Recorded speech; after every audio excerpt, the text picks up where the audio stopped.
Како ви се допаѓа ова освежување денеска?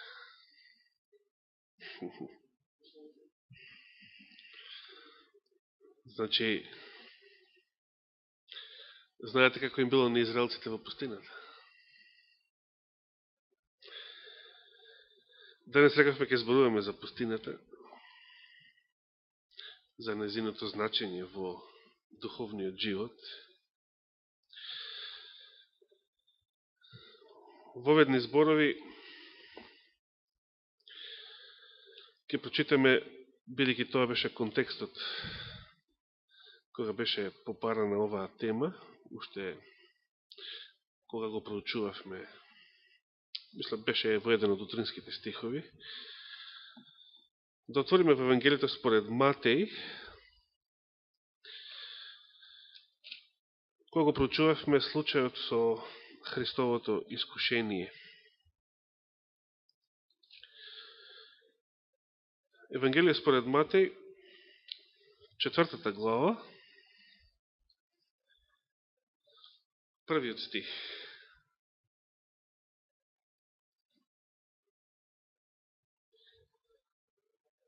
Како почнуваше стихот? Тогаш Духот го одведе Исуса во пустината, за да биде искушуван од ѓаволот. Многу интересни зборови. Што е тука интересно? Што текстот вели Духот го одведе.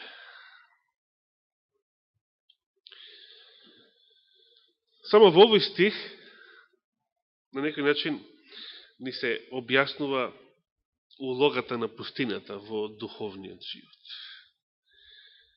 И за нас како поединци, и за целата црква. Ке се вратиме на овие зборови. Пустината се споменува на многу места во Библијата. Пустината, еве ќе прочитаме неколку стихови на таа тема, да отвориме во Откровението, например, да се подсетиме на некои познати зборови, на некои познати пророштва. Откровение 12 глава, например,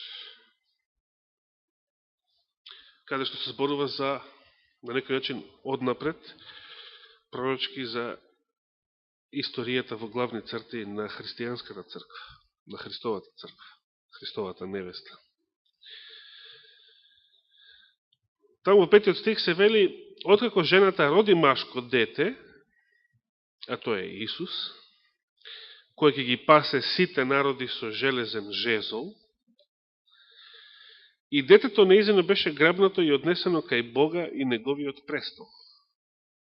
Тоа беше 5 стих, Откровение 12 глава. И сега веднаш 6. Што после тоа? Што после Христовото вознесение? А жената побегна во пустина, каде што имаше приготвено место од Бога, за да ја хранат таму 1260 дена. И ова е доста енигматично и интересно. Тука се споменува период кој што одговара на 3,5 години, овие споменати 1260 дена, се споменуваат во наредната глава 42 месеца, тоа е ист период. Се споменуваат во книгата на пророкот Данијел 3,5 времиња, исто така период кога Божиот народ ќе биде гонет.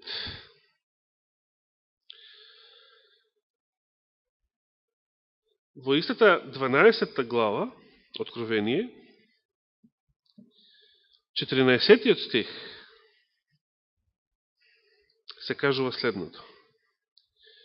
И се дадоа на жената 2 крилја како на голем орел, за да одлета во пустината, на своето место, каде ќе се храни време, 2 времиња и половина време, далеко од лицето на змијата.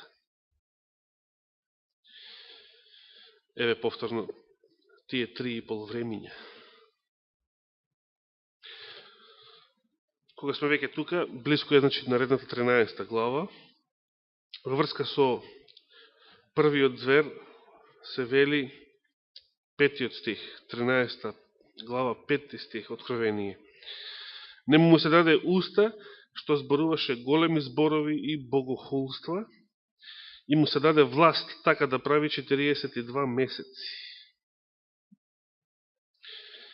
Понатаму се вели како во 7 стих, например, му се даде да војува против светиите, да ги победи, му се даде власт на секое колено, јазик и народ, и ќе му се поклонат сите земни жители, чии што имиња не се запишани во книгата на животот на јагнето, заклано од создавањето на светот.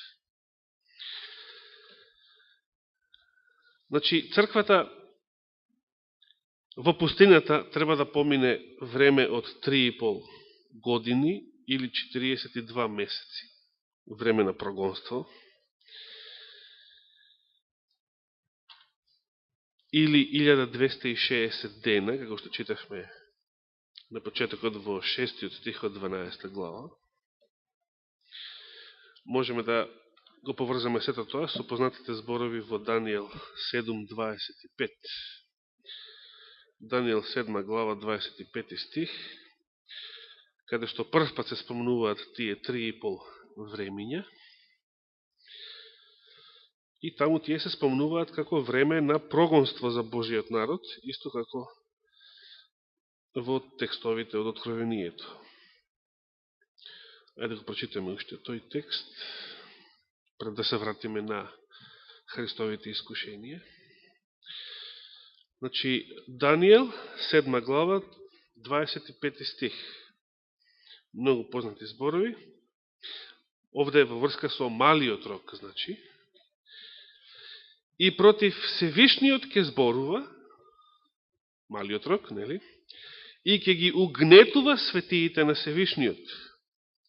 Дури ке си помисли да ги измени, овој текст вели, празниците нивни.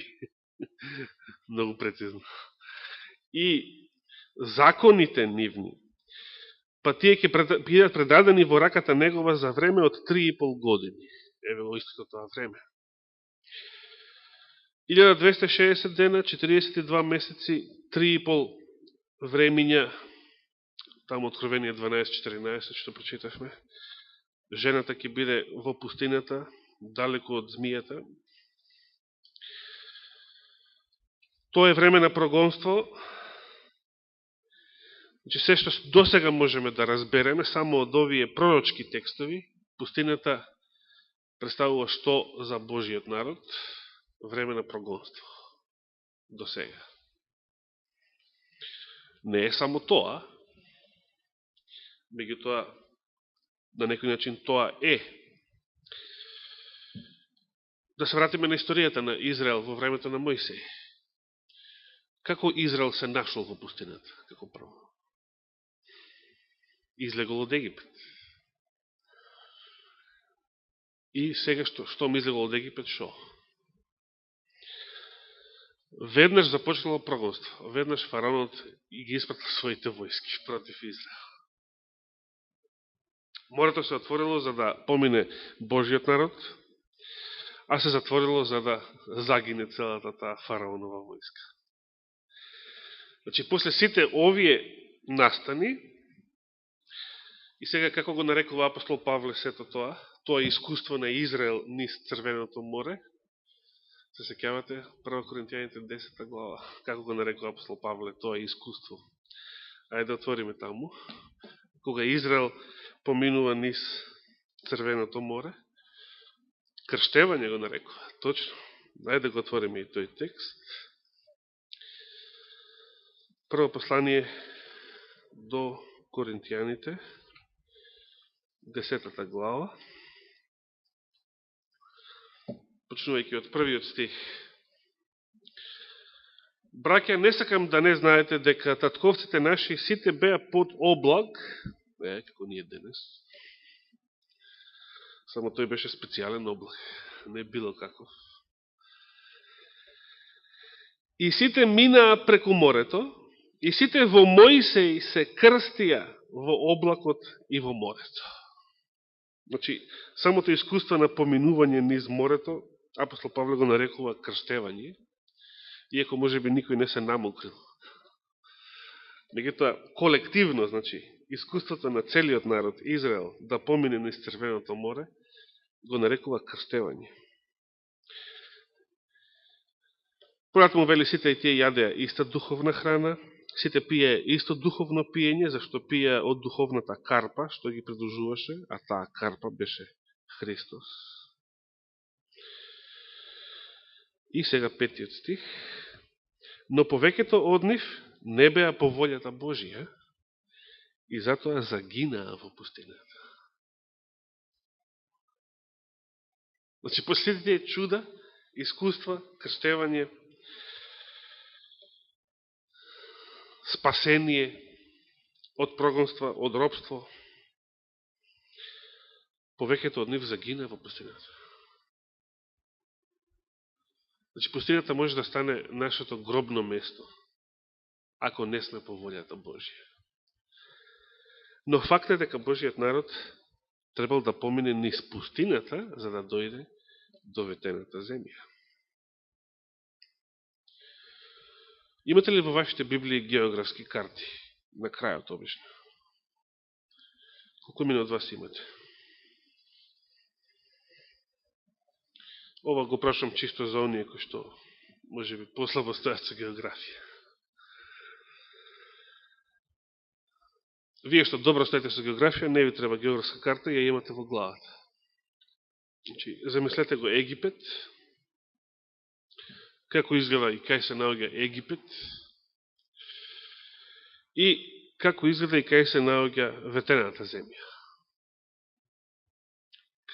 каде што Божиот народ требал да стигне, дестинацијата. Колко е тоа далеко? Што мисли? Пример, од Александрија до Газа да стигнете, колко е тоа далеко? Еве, Зоран има карта. Имаш карта? Како вели таму?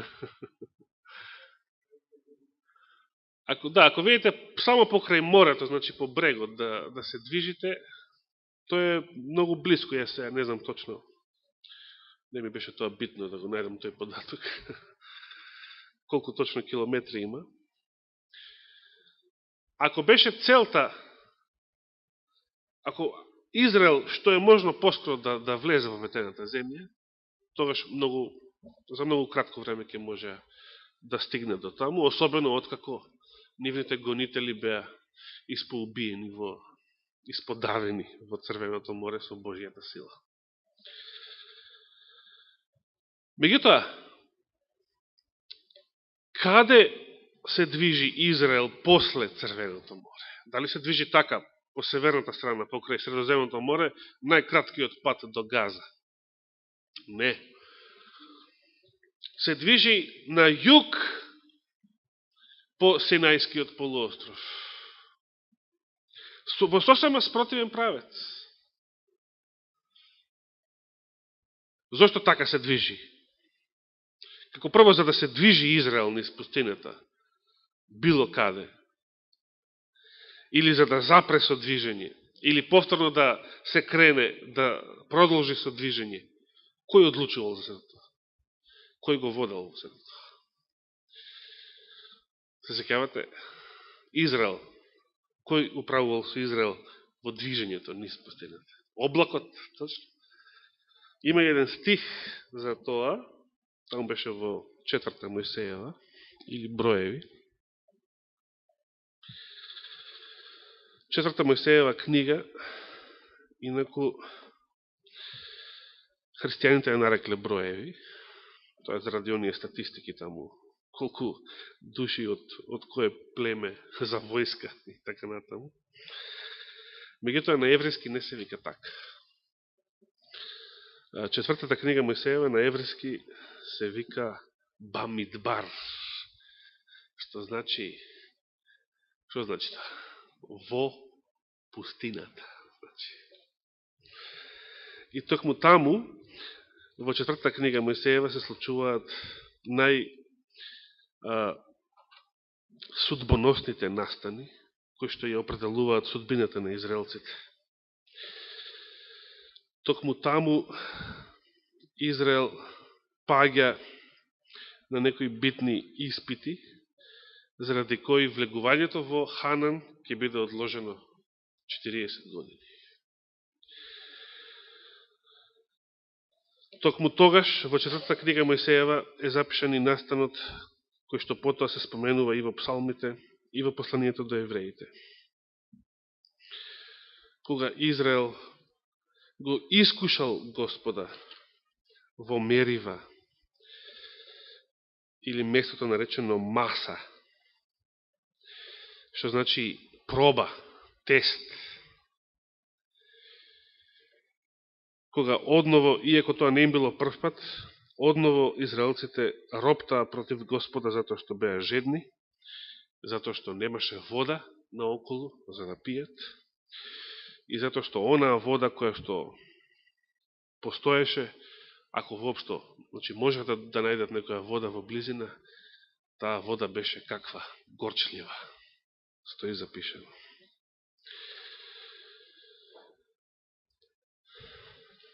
Ке ги прочитаме и тие зборови,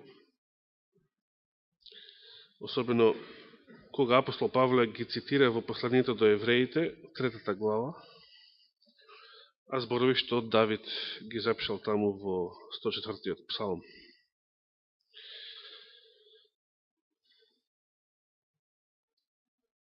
Пустината е место, самото име пустина значи пусто, ненаселено место. Меѓутоа тоа не е битното, тоа не е суштината. Да, може да речеме, например, во средниот век Божиот народ бил во пустина, од типот на валденжаните, например. Не бил во цивилизираните места, меѓутоа тоа не е суштината на поимот пустина во духовниот живот. Зошто не е? Еве да отвориме Откровение 17 глава, еден пример. Само еден пример, да видиме зашто не е. Значи, некои христијани биле во буквално пусти, ненаселени места.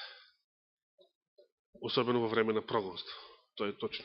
И првите христијани биле во катакомби. Пусти, ненаселени места. Далеко од Рим, далеко од цивилизирани места. Меѓутоа, Откровение 17 глава зборува за блудницата. Еве првиот стих. Дојде еден од 7 ангели што ги има 7 чаши и зборуваше со мене, велејки ми, дојде ја покажам пресудата на големата блудница која седи над многу води. И што вели третиот стих сега? И ме одведе со духот во пустина. И видов жена како седи на црвен звер, кој беше полн со богохулни имиња и имаше 7 глави и 10 рогови. Овде гледаме дека и големата блудница, која што седи врз градот со 7 гори, бидејќи така е протолкувано тоа подоцна, значи, таа не се наоѓа во некоја буквално пусто место, таа се наоѓа среде Рим, а сепак третиот стих ја опишува дека е во пустина. Зошто? Затоа што ова е времето кога Рим ја добива својата навидум смртна рана, кога после Француската револуција, после Наполеон, самиот Рим е во прогонство. Папата е во прогонство. Но таму во пустината, тој повторно, значи, жената и зверот, блудницата и зверот, се подготвуваат за последната битка. Господ го водил Израел низ пустината. Облакот го водил Израел низ пустината. Тогаш кога облакот ќе се кренел над шаторот, тоа било сигнал израелците да се кренат и да тргнат напред. Кога облакот некаде ќе застанел, тоа било знак и целиот Израел да застане и да отпочине, да логорува на тоа место. Зошто Господ сакал Израел да помине низ пустината? Значи, до сега пустината е символ на прогонство, тоа го видовме. Меѓутоа не е само на прогонство. Дори не мора да постои прогонство. Значи, после египјаните, израелците веќе, добро, имало тука случаеви со Амалик, конфликти, судири со некои други непријателски племиња. Меѓутоа, сето тоа, значи и судирот со непријателски племиња, и джиновите што ги чекале во ветената, на прагот на ветената земја, и прогонството предходно од египетските војски. Сето тоа е средство за главната причина, зашто Господ сакал неговиот народ да помине низ пустина. И зашто на патот до ветената земја минува низ пустина. Што представува пустината? Тоа представува полигон, школо, испити, искушенија, проби, како сакате наречете ги, низ кој што Божиот народ треба да се подготви за влез во ветената земја.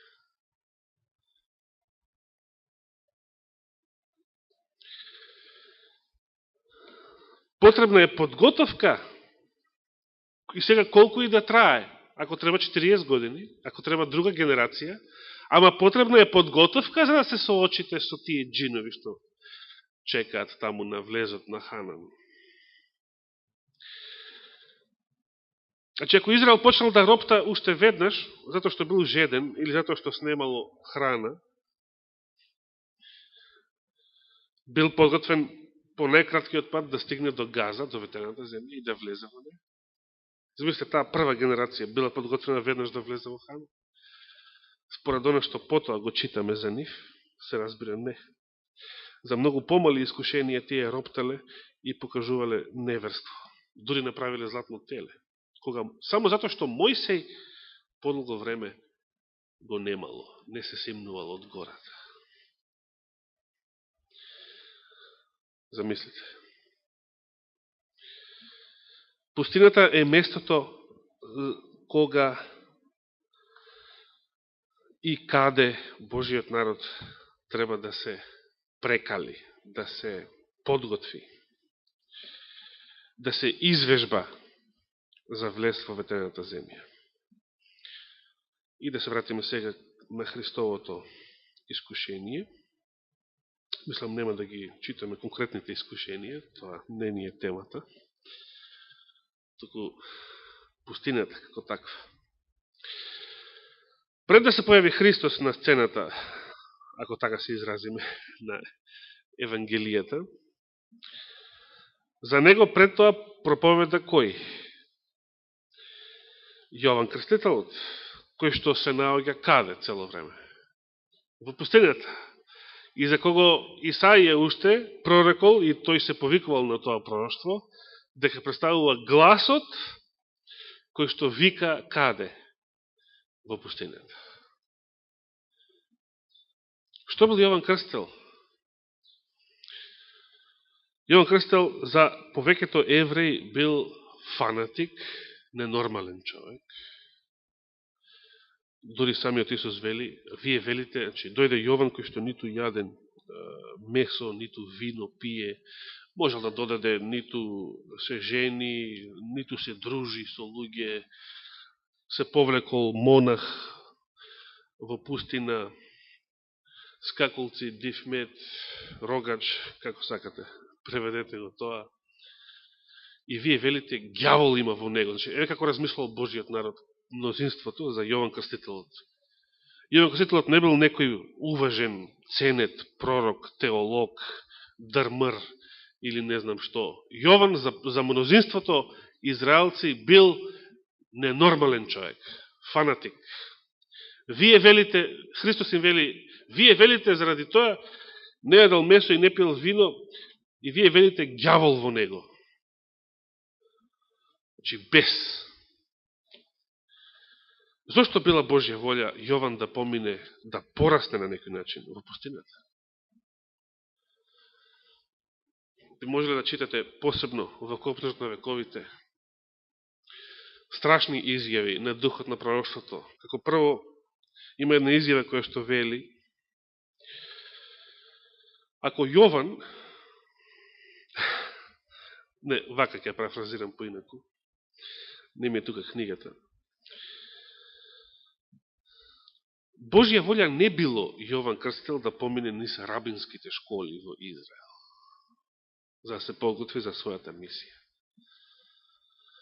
Исто така има една друга изјава која што вели дека ако Натанаил, или на друго место Вартоломеј наречен, оној вистинскиот израелец, во кого нема лукавство, ако тој се обратал кај рабините за совет, никогаш немал да го најде Христа. Замислите, страшни изјави. Значи, водечките теолози на Божиот народ и нивните школи биле место, таква била духовната состојба на Израел, како и денес, слободно можеме да речеме, на овој Израел, не на оној. Духовната состојба била таква што водачите, теолозите, рабините, значи, и нивните школи биле места кои што ќе ве оддалечат од Христа, од вистината, кои што ќе ве дезориентираат во духовен смисол. Наместо тоа, Господ сакал Јован да се прекали со живот во пустината за својата мисија. И прочитавме на почеток, Духот Свети го после крстевањето Христово, значи како Израел, се крстил низ Црвеното море и сега следува пустината. И Христос после неговото крстевање, после богојавлението, после сите тие чуда што се случиле, Духот го одведе Исуса во пустината за да биде искушуван од ѓаволот. Пустината е место за испит, за проба, за искушение. Дали тоа значи ка самиот Христос барал искушение? Не. Се разберем, не. Што мислел Христос како човек кога отишел во пустината? Ви препорачувам, имате можност денес попладне поручек, прочитате во Копрежот на вековите, прочитате целата глава за Христовите искушенија. И особено ќе видите на почетокот зашто Христос сакал да се повлече веднаш во пустината. Тој сакал таму, самиот значи планирал да пости таму, сакал да се подготви за мисијата која што му предстои. Сакал да помине посебно време во пост и молитва, тој не очекувал искушение. Ние луѓето кога сакаме да се повлечеме некаде на страна, како што јас на времето правев на матка, подалеку од луѓе, на страна за молитва, за пост, особено во природа, значи ненаселено место. Тоа значи дека вие бегате од искушение, вие не барате искушенија, кога сакате да се повлечете. Се разбира, Господ не повикува да се повлечеме за цел живот, да станеме монаси некаде. Жал некои така сватиле, дека духовноста се состои само во монаштво и дека аскезата и тоа прекалување, тоа подвижништво само во манастири цел живот се постигнува. Не, се постигнува во нашиот секојдневен живот. Меѓутоа, постои време кога треба да се повлечеме. Макар за кратко, може би за подолго. Во пост и молитва да се преиспитаме, особено ако ни предстои некој важно дело, некоја важна мисија. И тоа го направил Христос. Тој не барал искушенија. И не добил искушенија цели 40 дена. Ѓаволот чекал да огладне, значи физички да ги истроши сите резерви неговиот организам. Да биде на најслабата можна значи, позиција. За да искушението изгледа гладот, силата на гладот изгледа најсилно во тој момент. Да посака, значи, да ги претвори камењата во лебови. Кога би размислувал со стомакот. Меѓутоа Христос секојаш размислувал со мозокот.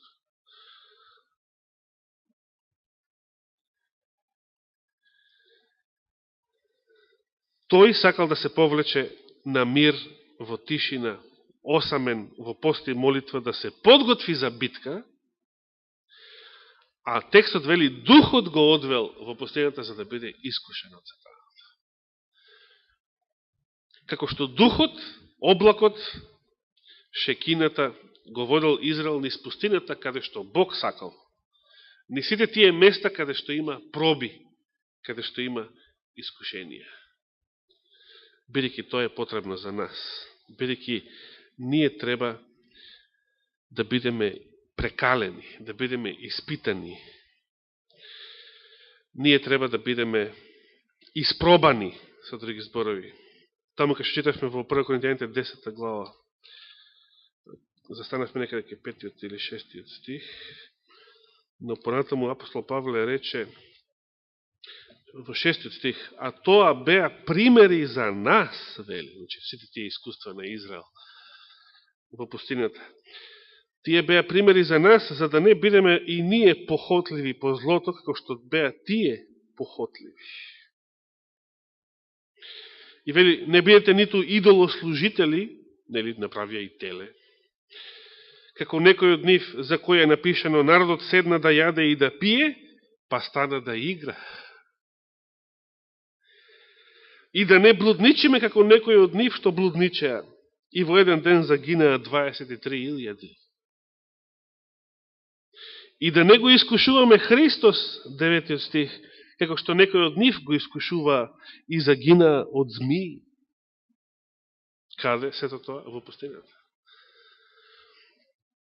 Не мрморете како што некој од нив замрмореа, па загинаа од истребителот. И повторно 11 стих. И сето тоа ним им се случуваше да служат како пример, а беше запишено нам за опомена, за нас. Е запишена целата таа историја. До кој што стигна крајот на вековите. И 12-тиот, затоа кој мисли дека стои, нека гледа да не падне. До 12 стих стигне в 1 Коринтијаните 10 глава. И 13. Друго искушение вас не ве зафати освен човечкото, но верен е Бог, кој нема да допусти да бидете искушувани повеќе од силата ваша, запометете го. Че било какво искушение да не снајде. Бог ако допушта да не снајде искушение, тоа не е поголемо од нашата сила, веле. И заедно со искушението ќе ви даде и излез, за да можете да издржите. Од нас се бара само да веруваме. Израел требало да научи на своја кожа лекции за вера, практична вера, кој што ќе го подготват за влез и за живот во ветената земја. Некој од нив навистина ги поминаа сите тие испити, за жал само двајца од првата генерација, но повеќето загинаа во пустината затоа што самиот Господ рече ме искушува. Еве да го прочитам уште тој текст, Евреите 3 глава. Значи Павле рече да не го искушуваме Христос, како некој од нив што го искушува и загина од змии. Евреите 3 глава. Тоа е цитат од псалмите, нели? Еве што рече Господ за историјата на таа прва генерација низ пустината. Ке читам од 7 стих. Евреите 3 глава, 7 стих. Поради тоа како што вели Светиот Дух, денес ако го чуете гласот Негов, не жесточете ги срцата своји, или не отврнувајте ги срцата своји, како во огорченоста на денот на искушението во пустината. Вели, каде што татковците ваши ме искушаа, ме испитуваа, Иако ги гледа делата мои преку 40 години. Значи, тие веќе биле сведоци на чуда, на Божја сила, на Божја слава и повторно не верувале. Со првото народно искушение, повторно роптаат, повторно мрморат, се жалат, па што ќе јадеме, па што ќе пиеме, па да се вратиме во Египет, па да не редиме повеќе.